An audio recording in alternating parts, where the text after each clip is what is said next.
So this Star Wars theory versus Pablo Hidalgo drama has seemingly united the fandom, and that's great, but it's also tearing apart Lucasfilm from the inside. It's been known for a while that people on the inside of Lucasfilm don't always get along that well, but I think all this Pablo Hidalgo stuff is bringing that all to the forefront. There has been a lot of drama not just between Pablo and the fans, but also other Lucasfilm employees. Some of them are going after fans and some of them are standing with us. But who is on what side? Let's get into it. So first, we obviously have people like Pablo, the Lucasfilm employees who have been there a while, think they know what is best for Star Wars, and think everything they touch turns to gold. He thinks all fans are wrong unless they love the sequels, and he isn't afraid to let us know. This type of behavior causes the fans to hate Lucasfilm even more, and it also causes other people who are around Star Wars to take sides. One of the biggest stories of someone taking a side so far has been Mark Hamill. Yes, Luke Skywalker himself has chosen a side, and he is with the fans. Mark tweeted, "Sometimes the greatest gifts are the most unexpected and something you never realized you wanted until it was given," and then hashtag thank you John and Dave. This tweet is also paired with a picture of Luke Skywalker in The Mandalorian. Mark is standing with us against people like Pablo, and he also proves that he is standing with John and Dave and he is for their version of Star Wars. He says thank you to John and Dave because he's grateful that they're saving Star Wars and also the Luke character. Now this will bring fans together, but it will not be well received inside of Lucasfilm. And I'm not saying this is a rational way of thinking, but it has been well documented that many Lucasfilm employees don't like it when you say the sequels are anything less than great. Mark tweeting something like thank you John and Dave lets people see that he is against the sequels and he is for the new age of Star Wars. People like Pablo and the other employees will not appreciate that. But Mark wasn't the only actor that took the side of the fans. We also have Gina Carano on our side. A lot of people were saying that the clip I'm about to play wasn't her responding to Pablo, but we all know she was. She wasn't directly responding to him, but we all know exactly what she was talking about. This was way too timely for her to not be responding to Pablo, but decide for yourself.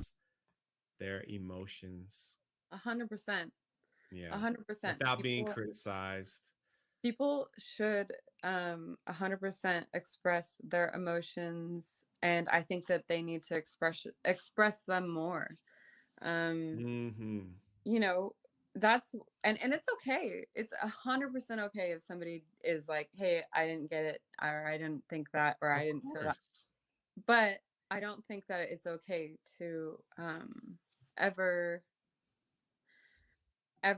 tell somebody's and this goes across the board. This goes towards everyone. So you can't just sit here and say, hey, like, your feelings don't count on this end, but then and your feelings count on this end. You have to be, if you're a feelings person, if you're an empathetic person, you have to listen to all of them. Now, whether or not she is standing with Pablo, this is a great clip. Yet another actor showing that she is standing with the fans. I know this will touch a lot of us, and I saw the way it affected Star Wars theory on stream. I love seeing actors say these types of things, and you can really tell she is loving being a part of Star Wars, even with the extreme fandom. Gina has really gone through it on social media. She has been berated by fans like crazy, and for her to still stand with us is amazing. But this does mean that Gina is on the side of the fans and not on the side of the Lucasfilm employees. It's obvious that the corporate employees are on the side of Pablo and they will not take well to this kind of stuff. I'm sure she already got some sort of message about it, and it's really sad that it's come to that. Speaking of the Lucasfilm employees who are siding with Pablo, let's go over some. First off, we had Mitch Dyer. He's the writer for video games like Squadrons and Battlefront 2, so he's a pretty big player within Lucasfilm. Mitch responded to the Variety article about Theory versus Pablo and said, "Bottom of the barrel detected, go away." Now, we still don't know if he was talking about Theory or Variety in this one, and I'm going to say that he was talking about Variety, but I really don't know why. I thought Variety did a very good job of just presenting the facts of the whole situation, but those facts did make Pablo look bad because, well, he is bad. Mitch is just another brainwashed Lucasfilm employee and he doesn't know any better. Next up, we have Jordan Mason. Now, this dude went crazy on Twitter. Jordan is the head artist for Topps Star Wars, and I won't go through all of his tweets in depth because I already did a video on that and there are so many of them, but this guy went at fans for hours. He replied to the Variety article with LOL and then dismissed the fact that Theory went through cancer. He also said that Theory put on an act in his reaction video. Pretty much this guy just said all of the stuff brainwashed employees say on a daily basis, but he said a lot of it. He even went after fans like Rebel Force Radio who didn't even say anything to the guy. He's just another miserable human trying to make other people miserable. So we have two actors that took the side of the fans in Mark and Gina, and then a few Lucasfilm employees who took the side of Pablo and Lucasfilm. Now, I showed you a couple of the employees who spoke out on Twitter, but over the years there have been so many Lucasfilm employees who went after fans and spoke out against the Star Wars fandom. If people like Mark and Gina keep taking the the fans' side, it will cause more and more division within Lucasfilm, and it seems like that place will burn to the ground at any minute. It's really not looking good, and as much as I hate to say it, I think the best option is to clean house at this point. Except for John and Dave, obviously. They aren't even worried about this situation, they're just off creating greatness at this very moment. Let me know what you think of all this drama going on at Lucasfilm. Will it cause a lot of people to get fired, or will it not? If you did like this video, consider checking out some of my other content or liking the video. And other than that, thanks for watching the video, and hope to see you on the next one.